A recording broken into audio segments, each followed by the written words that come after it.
Okay, now let's consider the righteous way of defending yourself against targeting.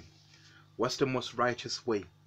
Now, I'm talking about those of us who have been raised in Christendom or any Abrahamic religion, really, to the core. What do you call righteous? Why do we need to behave in a righteous way, which is the gospel that Christ brings? So basically, being on the righteous path means that you understand the law and you understand why it's right, so you don't see it as something that you have to do. You see it as something that is right, which makes you free, because freedom is when you do something that you believe is right. When you do something because somebody is telling you to do it or because you feel forced to, then that is not freedom. But when you understand that something's right and you choose to do it, that is freedom. So Christ frees you from the law by making you understand that the law is the right way of doing things. And once you understand that, you have a choice. Once you understand that is right, you choose to do something that is right, that makes you free from the law. So the only way to be free from the law is to understand that it's right, why it's right, understand that it's right, and then choose to live by the law of God, the law of the Almighty, I should say. So once you've done that, because I understood the law before I read the Bible, what I understood to be the right way of behaving correlated with what I read in the Bible afterwards. I had attended Bible school when I was 4 or 5, but then I lived my life as an adult until I was 20 something, 27 or something like that, when I picked up the Bible, and it took me 4 years to read it. But once I read it, I was like, yeah, that's true, in my experience, and I understood why the law is right, and I was already living by the law of the Almighty, but I never really knew that I was. So now back to the righteous way of defending yourself against targeting. Now obviously Christ is not going to tell you to attack another human being. You never need to break any of the commandments, especially the last ones. Every commandment is just as important as the other. Do not covet what's in your neighbor's house, even his spouse. His ass. Ass meaning donkey in the Bible, but you know what I mean. So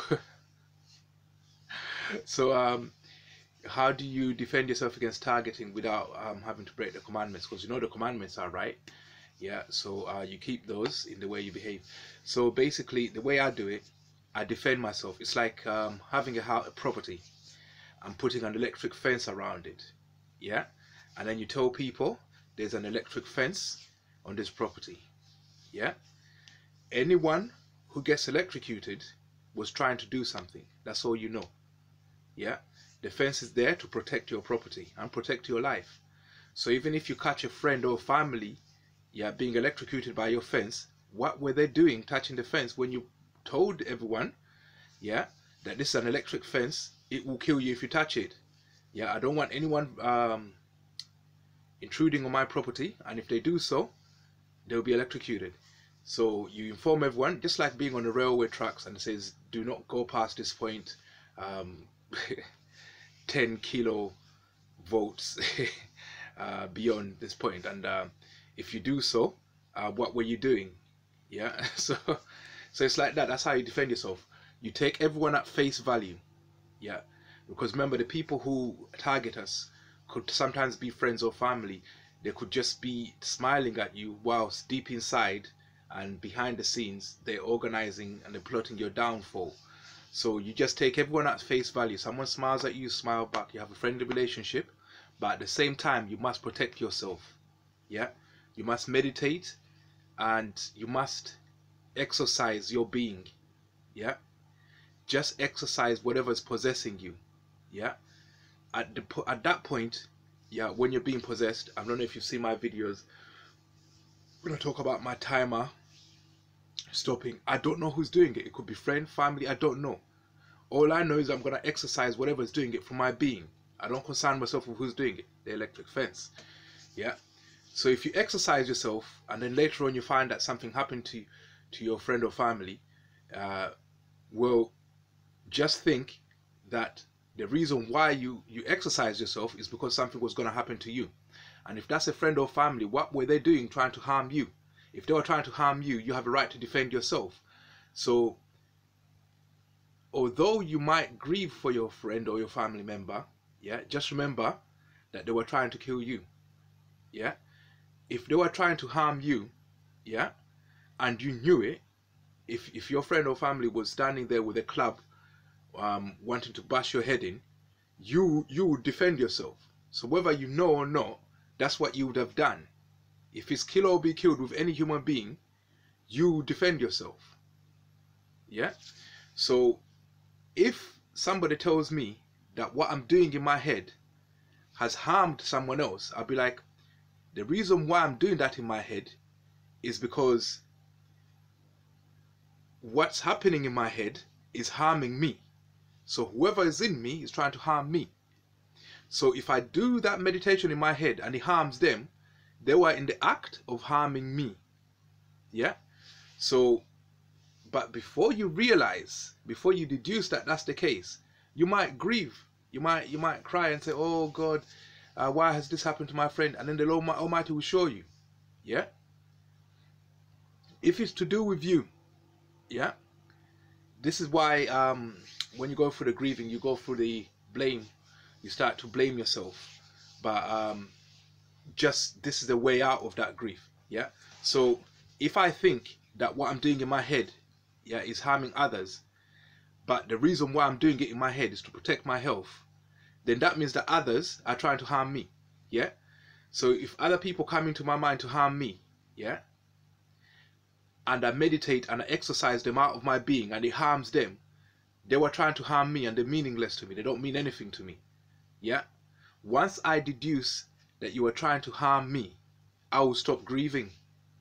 I will stop grieving, because then I'll praise the Lord. I say, Lord, you saved me, yeah, from someone who was trying to harm me. That wasn't a true family. That wasn't a true friend. Yeah. So I remain righteous because I wasn't trying to harm anyone. I was trying to protect myself. The aim is not to harm. The aim is to protect. Defense. Yeah. If you feel a pain, yeah, you meditate to fight it off. Let's say if somebody projects their consciousness into you and it starts to harm your body, yeah, and you fight it off and it goes back into them and starts to harm them. What were they doing trying to harm you? Yeah. If they were trying to harm you, then that's not a friend you should grieve over. Yeah. So bear in mind, yeah, that most of the people who appear to be friendly to you, if you was to be a fly on the wall and listen to what they say behind your back, you'll be in tears. You'll be like, I cannot believe this is the friend that I see in front that I see in front of me every day saying these things about me. But you don't concern yourselves with that. You just defend yourself. Yeah. Whoever dies, yeah, as a result of you defending yourself, those are the ones who are trying to harm you. And as you can see, yeah, in defending yourself, you're fighting those who are harming you. This is the most righteous way, because I do not target anyone. Yeah. I just protect myself. I put up an electric fence. Yeah. I do not target anyone. Whoever gets caught in that fence will have to explain why they were, yeah, on the fence in the first place. Because the only way you can get caught by me meditating is if you're inside my body. And if the only reason why I'm meditating is because there's something inside of my body that's causing me illness, that means that the only way you can get harmed by me is if you were trying to harm me. Yeah? Righteousness. An eye for an eye. See, Christ didn't come to overturn the law or to change it. He came to fulfill it. He came to show you how to fight in such a way that an eye for an eye will happen, yeah, but it will happen in a divine way. Yeah.